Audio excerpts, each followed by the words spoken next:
Okay, this video is Nephilim, reptilian ideas, the Antidiluvians, and amalgamation. What is the real truth behind this? And we need to go to the Word.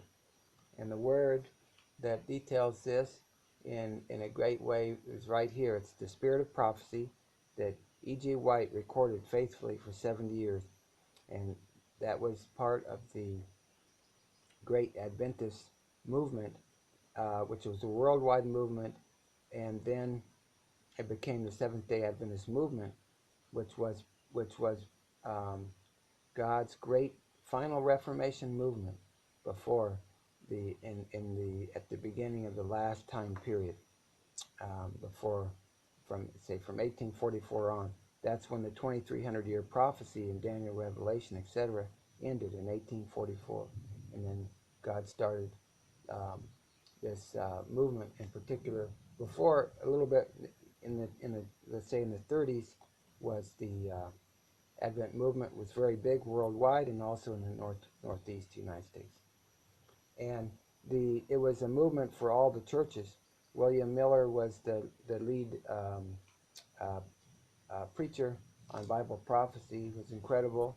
The Lord moved him to study the Bible in detail, and but it was accepted by the churches. But then they realized that the power wasn't in their own hands, and then they started rejecting, and they all rejected the new truths from the Lord, like the restored day of worship, etc. The rest day restored again.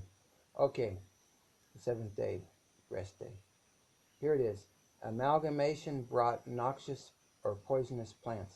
Not one poisonous plant was placed in the Lord's great garden, but after Adam and Eve sinned, poisonous herbs sprang up. In the parable of the sower, they asked who sowed these tares, because it was this idea of he planted a wheat field, and then when they went to harvest, there was these plants that they were similar in nature, but they had terrible thorns on them and so forth, type of thing. And the master answered, an enemy has done this, has sowed these tares. So all tares are sown by the evil one, by Lucifer. Every noxious herb is of his sowing, and by his ingenious methods, the amalgamation he has corrupted the earth with tares. And I see that also in there's many plants that used in a certain way are beneficial and useful, but in another way they're toxic and poisonous and dangerous. And I see certain plants also as tests for fidelity to the Lord, whether we're going to go along with the world's way or with the Lord's way and take care of ourselves from the effects of these things. Like I say coffee, of course things like coca plant and so forth, but coffee, black tea, they have caffeine that's definitely harmful for the body, and that's clear, that it's made very clear too in the spirit of prophecy, that touches a lot on natural health. It's so wonderful. Okay, every species, and this is another statement, every species of animals which God had created was preserved in the ark. The confused species which God did not create, which were the result of amalgamation. We're talking about dinosaurs here, who were very violent and very, very large, were destroyed by the flood. The big beasts that the Lord made were elephants and giraffe. Basically, those were the big ones, and then certain things like the water buffalo or the hippo was pretty intense too. Okay, were the result of amalgamation, were destroyed. These were destroyed by the flood. Since the flood, there has been amalgamation of man and beast. And who is behind amalgamation that's not from the Lord? Lucifer, Satan. Amalgamation of man and beast, as may be seen in the almost endless varieties of species of animals and in certain races of men. So that's quite a statement there. Races of men and certain species of animals. But I see, for example, in the fruits and vegetables and herbs in general, maybe not so much in the herbs, but in the fruits and vegetables, I see the Lord works with multiplication. There's so many varieties that are so wonderful and incredible. It is amazing. In the subtropics and tropics more, because the options are almost endless, but in other places as well. Okay, now regarding the Nephilim as well, because the idea is, the popular idea is that it's the sons of God. They think it's they claim that that's the fallen angels, sons of God. It doesn't make sense. The sons of men, but they think that angels came and habitated with the sons of men, with the descendants of man, and created this Nephilim. But see, the people at that time were roughly twice the size. They were around 12 feet, the men. The women were of a little bit lower stature, but very, very strong and incredible. And so we're going to read it here. Those who honored and feared to offend God at first felt the curse but lightly, while those who turned from God and trampled upon his authority felt the effects of the curse more heavily, especially in stature and nobleness of form. So that's very interesting. Right there, it mentions that the descendants of Cain started going down in stature and nobleness of form fast, like right then. They started dropping down. So interesting is, the descendants of Seth were the holy ones, were called the sons of God. The descendants of Cain, the sons of men. Okay, and what was Lucifer's big push? To get them to come together and to amalgamate.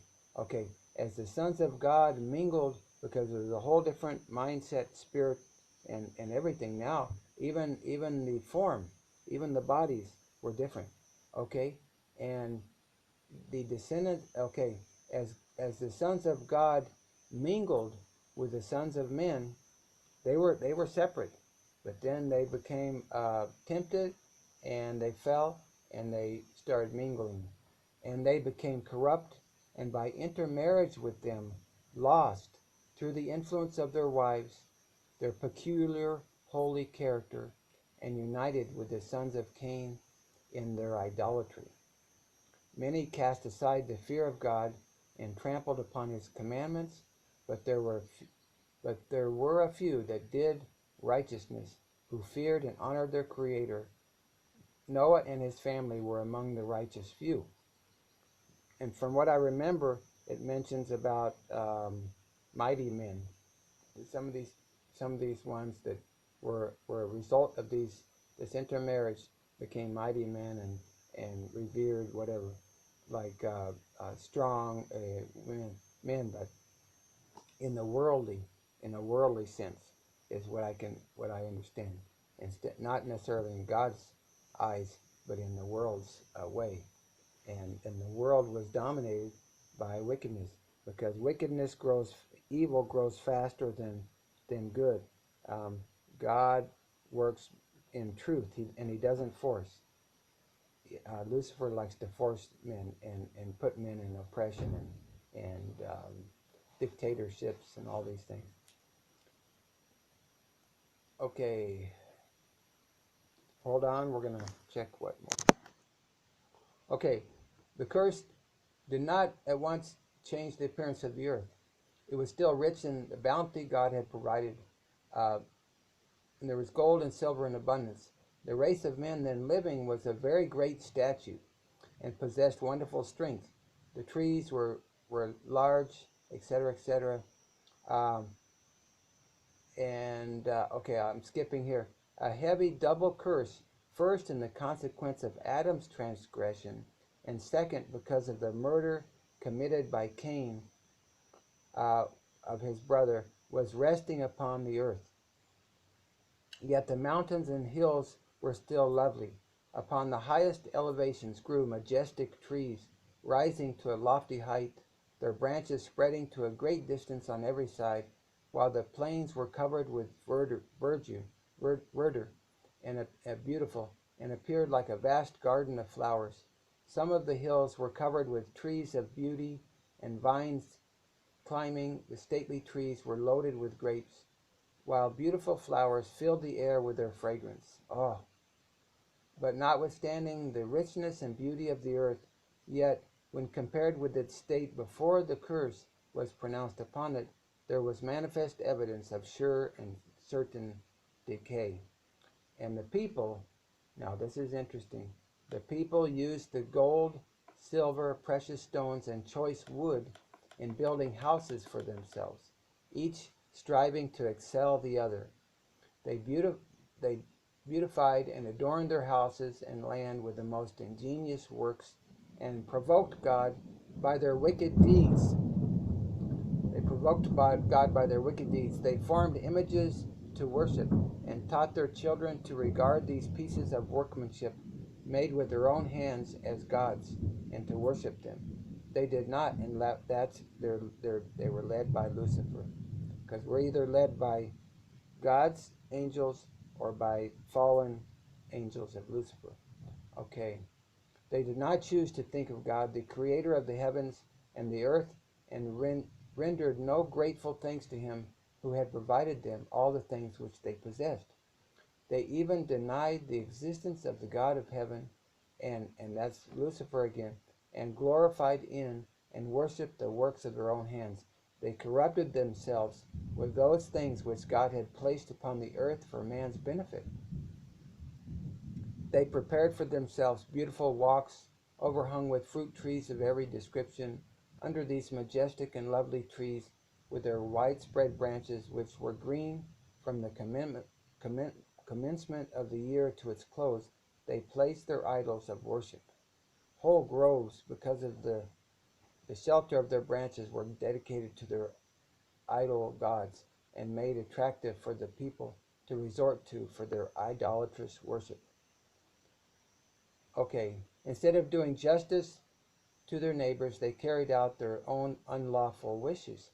This is Satan again, they had a plurality of wives. They took more than one wife, which became common, which was contrary to God's wise arrangement. In the beginning, God gave to Adam one wife, showing to all who should live upon the earth his order and law in that respect. The transgression and fall of Adam and Eve brought sin and wretchedness upon the human race, and man followed his own carnal desires and changed God's order. The more men multiplied wives to themselves, the more they increased in wickedness and unhappiness. If anyone chose to take the wives or cattle or anything belonging to his neighbor, he did not regard justice or right. But if he could prevail over his neighbor by reason of strength, or by putting him to death, he did so, and exulted in his deeds of violence. That sounds like Gnosticism. They loved to destroy the lives of animals. Here's the trouble. They destroying the lives of animals. Oh, this is straight out of Lucifer's toolbox. They used them for food, and God never gave them the okay to use created animals for food. But again, they were controlled by Lucifer. So what does he do? He works against everything that God does and creates counterfeits and troubles and kills, steals, and destroys. They used them for food, and this increased their ferocity and violence, and caused them to look upon the blood of human beings with astonishing indifference. Very, very interesting. They're using animals for foods. It got them indifferent to,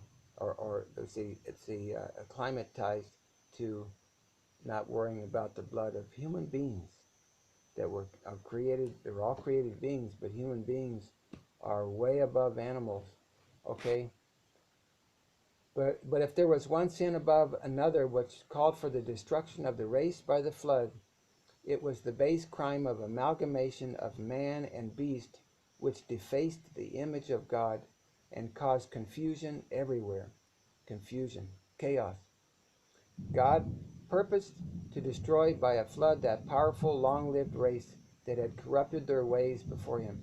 He would not suffer them to live out the days of their natural life, which would be hundreds of years, close to 1,000 years for many. It was only, Methuselah lived 969 years, if I remember right. Okay.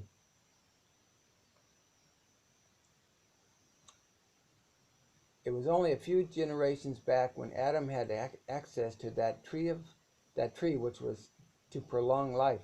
After his disobedience, he was not suffered to eat of the tree of life and perpetuate a life of sin.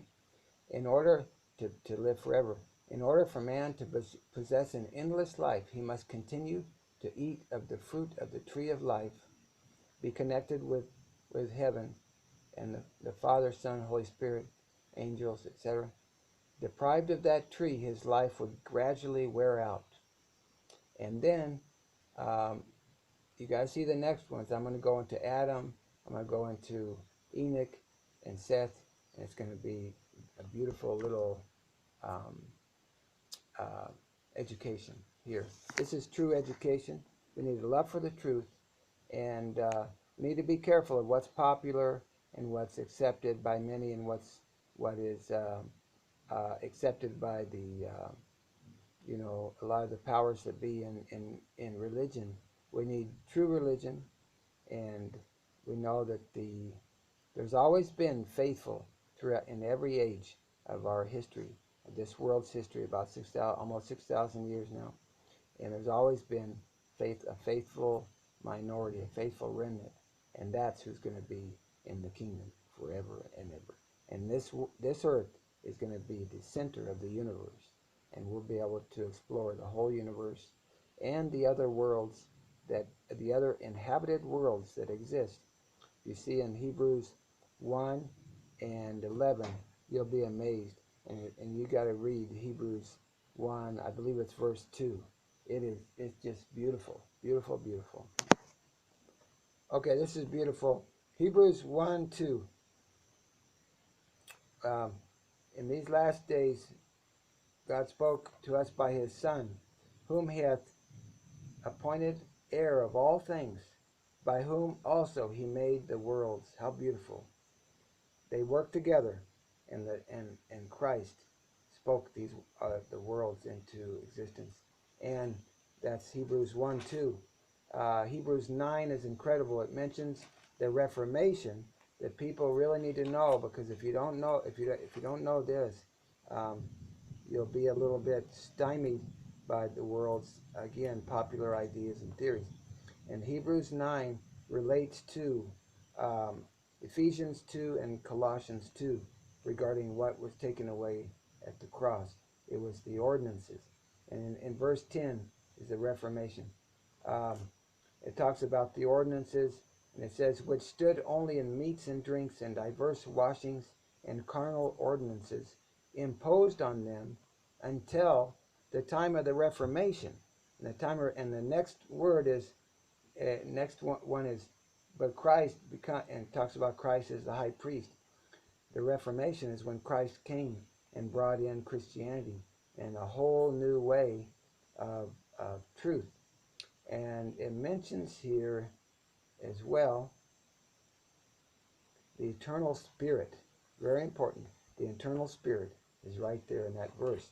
And one more thing, in Hebrews 13 is the truth about what's supposed to go on with the meat, with the animals that were sacrificed in the sanctuary, in the Jewish sanctuary. Okay, right here. Verse 10, 13:10, we have an altar whereof they have no right to eat, which serve the tabernacle. It's saying they don't have a right to eat of the animals. It's actually very interesting. I'll get to that here. Next verse, for the bodies of those beasts whose blood is brought into the sanctuary by the high priest for sin are burned without the camp. So the beasts were, and you got to read this, it talks about Jesus. that he might sanctify the people with his own blood, suffered without the gate. Talking about this is sanctification for the whole world that would accept and follow heaven's call, Holy Spirit and Christ's calling all to the Father and to salvation. Okay, what this says is that the blood was brought in, and that the priest have no right to eat of that, and so that can inspire some further study about where the animal was. I believe it was there, that by the altar, is that they would get the blood in a vessel, and then, but you can study that further. Okay, blessings, and be a student of the Word.